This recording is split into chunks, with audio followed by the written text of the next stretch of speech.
Introduction. For more than 30 years, couples have been walking into my office seeking help.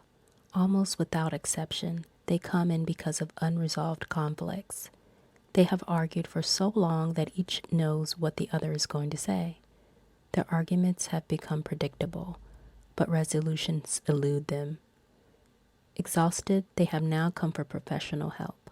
However, I often sense that they view me as a judge than a counselor, secretly hoping that I will pronounce their spouse guilty of illogically thinking and unreasonable demands. Because I am a counselor and not a judge, I begin the arduous task of listening to their complaints. They review their well-worn speeches for me, certain that I will see the logic of their respective positions. I listen carefully and take notes. But as a counselor, I am not as concerned with logic as I am about relationships. I know that in their hearts, they want more than a resolution to a disagreement. What they deeply long for is a better relationship. Behind the frustration of unresolved conflicts is the desire for harmony. Loving relationships are fostered by understanding, not by winning arguments. So I begin to ask a question, such as, how do you feel when those words come out of his mouth? Or, what happens inside you when you hear her make that comment? I listen, take notes, and ask more questions, seeking to discover the feelings that lie beneath the conflicts. No conflict will ever be resolved successfully unless we first understand the underlying feelings. I also ask couples questions about values. Why is this so important to you? The answer to that question often reveals the values that created a conflict in the first place. If I don't understand their values, I will never comprehend why they feel so strongly about the issues. As a counselor, I am doing for these couples what they have never learned to do for themselves. I am seeking to understand them. Understanding fosters resolution and harmony. Why I did the research for this book, The 4 Seasons of Marriage. I encountered hundreds of couples who admit to having a winter marriage. That is, their marriages are characterized by anger, disappointment, loneliness, negativity, discouragement, frustration, and hopelessness. Their relationships were detached, cold, harsh, and bitter. They felt alone and betrayed. They had hunkered down in the igloo and hoped for spring, but for many, spring never came. Almost all of these couples started their marriages in spring. They had great visions of a happy life together. They intended to make their spouse supremely happy. Life would be beautiful. But for some of these couples went straight from spring to winter, skipping summer and fall altogether. Others could look back on a former season in their marriage when the flowers bloomed and the sun was shining. Now they have to admit that the flowers have dead for a long time. What brought these couples from the anticipation of spring to the harshness of winter in their marriage relationships? Almost without exception, the process involved unresolved conflicts. Differences emerged, and some of these differences became divisive. The couples had no training in how to resolve conflicts, so they ended up trying to convince their spouse of the validity of their own perspectives by means of carefully worded arguments. When the arguments were unconvincing, they repeated them with more intensity and blamed their spouse for being illogical and unreasonable. Eventually, tired of arguing, they withdrew from each other and the coldness of winter settled over their marriage. Couples have conflicts in all 4 seasons of marriage. Those who learn to resolve their conflicts spend more time in the spring and summer. Those who fail to resolve conflicts inevitably drift to a fall or winter marriage. These unresolved conflicts create a sense of hopelessness for many couples. They see only 2 options: remain in the marriage and be miserable, or dissolve the marriage and hope that somewhere in the future they will find someone with whom they are more compatible. Those who choose the latter option fail to realize that no marriage is without conflict. I believe there is a third option. Couples who learn how to resolve their conflicts without arguing turn the coldness of winter to hope and promise of spring. Whatever the season of your marriage, spring, summer, fall, or winter, I believe that your relationship will be strengthened if you can learn the art of resolving conflicts in a positive way. In this book, My objective is to help you learn how to understand your spouse so that you can resolve conflicts rather than simply win or lose arguments. When you win an argument, your spouse is the loser, and we all know it's no fun to live with a loser. When you resolve a conflict, you and your spouse both win and your friendship is strengthened. Good marriages are based on friendship, not winning arguments. I wrote this book for thousands of couples who will never seek the services of a professional counselor, but who would desperately like to learn how to resolve conflicts. I have chosen to write in the language of everyday life, not with highly technical terminology or lofty theological concepts. My desire is that this book will enhance the quality of your marriage by teaching you how to resolve conflicts without arguing. Chapter 1. What's so bad about arguing? Let's start at the beginning. In the dating phase of your relationship, chances are that you and your spouse were enamored with each other. You liked what you saw, you enjoyed spending time together, you could talk for hours. He or she was the most wonderful person you could imagine. In short, you were smitten. The courtship may have been long or short, but your positive feelings led you to the marriage altar, where you made a commitment for better or for worse, for richer or for poorer, in sickness and in health, to love and to cherish, so long as we both shall live. The promises you made to each other were colossal, but at the time you fully intended to keep them.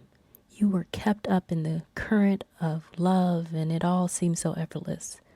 You knew that you and your mate had differences, but you never thought that someday those differences would become divisive. Unfortunately, the euphoric feelings of being in love have an average lifespan of 2 years. Then we come back to the world of reality, where theoretically differences become actual. Some of these differences we come to view as assets. Alan likes to cook. Nancy doesn't. She likes to clean the table and wash the dishes. He doesn't. These differences make for a harmonious mealtime experience. Alan and Nancy work together as a team, each using his or her expertise for the benefit of the other. They experience the pleasure of harmony and may even express it with a statement such as, "We are meant for each other. We are a perfect match. Life could never be better. And I'm so glad I married you." When differences are viewed as assets and husbands and wives work together in harmony, life is beautiful. Other differences may become divisive. Bob likes sports and spends every Monday night watching football. Jill says, football is fine for the players who are making millions of dollars by basking their bodies against each other. But why would people want to waste their lives watching other people play a stupid game? Surely the man she married is smarter than that. "It's just my way of relaxing," Bob says. "It's just your way of wasting your life," Jill replies. You have got to be crazy. Every man in the world watches Monday Night Football, only the losers. "Look, I work 5 days a week. Give me a break and let's watch football Monday nights." "Sure, you work. So do I. But how about us? We can't spend a night together. It's football, baseball, basketball, race cars. And if nothing else is on, you watch that dumb wrestling. There's never any time for us." Jill starts to cry and walks out of the room. Bob turns off the TV and now the real fight begins. Monday Night Football gives way to a verbal boxing match. Before the evening is over, Bob and Jill will argue themselves into an intense state of unhappiness. What did an evening of argument accomplish? Some might say nothing, but that answer would be naive. The argument accomplished a great deal. For one thing, it created greater emotional distance between a husband and a wife who now view each other as enemy rather than friend. Each feels the other is unreasonable and perhaps irrational. Not only that, but they have also stimulated feelings of hurt, anger, and resentment, and troubling questions are rushing to their minds. What has gotten into him? What is her problem? I can't believe the things she said. How could he be so cruel? What happened to our love? Have I married the wrong person? They may even end up sleeping in separate bedrooms that night, or lying stock still and rigid in the same bed as they silently replay the argument in their minds. Yes, the argument accomplished a great deal. Unfortunately, the accomplishments were all destructive. Perhaps the only positive thing that came from the argument was that Bob and Jill identified a point of conflict in their marriage. He discovered that she intensely dislikes his watching Monday Night Football, and she discovered that he finds great pleasure in watching football on Monday nights. But because the argument did not resolve the conflict, it now stands as an emotional barrier between them that will affect the way they process their relationship. Now, every Monday night, Bob will watch television with a conscious awareness that he is displeasing his wife. And every Monday night, Jill will say to herself, he loves football more than he loves me. What kind of husband is that? We'll come back to Bob and Jill later. But first, let me clarify what I mean by the word argue. It is a word that is best known in the legal arena, where attorneys present arguments to show that a defendant is guilty or not guilty. These arguments are statements made by the attorneys based on the available evidence. They are designed to appeal to a jury's sense of logic and reason. The implication is clear. Any reasonable person would agree with my argument. On occasion, an attorney may also appeal to the emotions of a jury by presenting aspects of the case designed to stimulate empathy for the attorney's argument.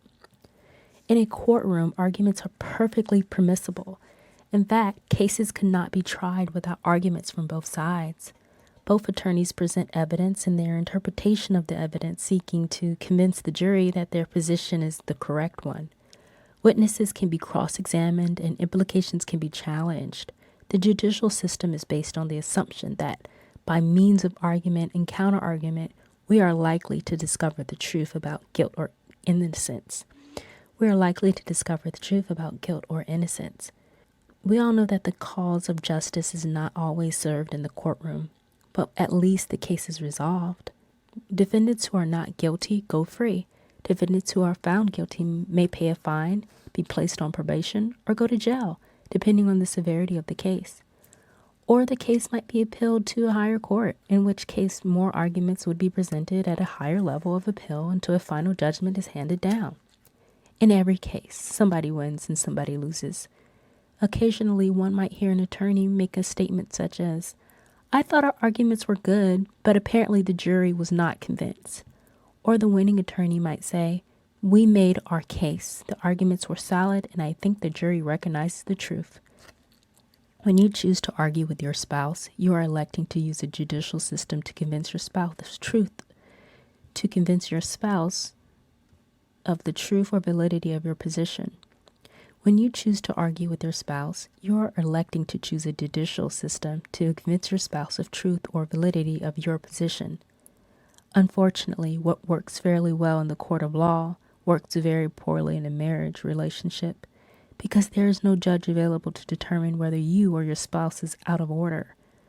Arguments quickly become charged with emotion, and you may end up yelling, screaming, or crying, pouring out words that assassinate your mate's character, questioning his or her motives and condemning his or her behavior as unloving, unkind, and undisciplined. When you argue, your objective is the same as it would be in a courtroom. You want to win the case. You want your side to be vindicated and your spouse to be found guilty of accusations.